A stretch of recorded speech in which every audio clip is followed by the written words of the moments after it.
Bismillah, assalamu alaikum. There's something I've discovered or I've had an insight about regarding Allah's name, and I'd like to share. I have never heard anyone speak about this before. Maybe I've missed this knowledge, but I've never come across. So I'd like to share with you, and inshallah Allah be pleased with me and that it will be of benefit. So yeah, let me go sit down and I'll show you. Okay, so here we go. Let me write this down. The first thing I want to do is I want to write Allah's name. So the first thing I write is Alif, and then the second letter I write is Lam, and then it's connected with the second Lam, and then it's connected with the Shadda, Allah, and then it ends with the Ha. So that's Allah. Okay.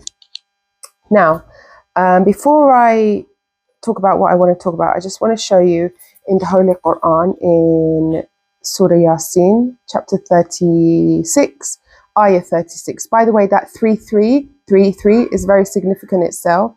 And it says here, أعوذ بالله من الشيطان الرجيم بسم الله الرحمن الرحيم سبحان الذي خلق أزواج كلها مما تنبت الأرض ومن أنفسهم ومما لا يعلمون.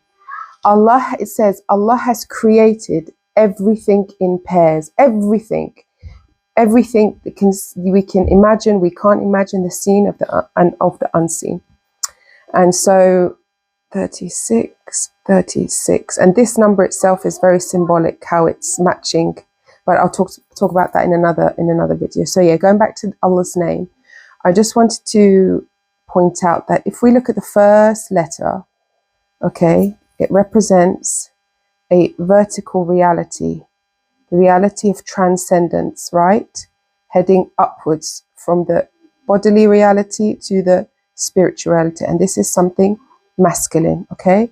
And then here we have the second part of Allah's name, and it's a horizontal reality, and which is an earthly plane of eminence, which this is a feminine reality.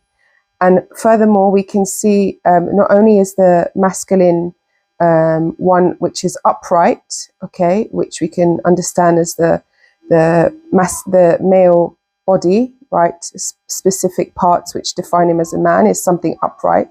And in here, in the second part, we have the curves, which represents the female curves in the bodily.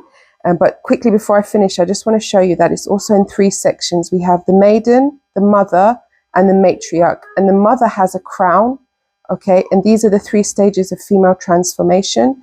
And the last one is the menopause, which is the matriarch, which is the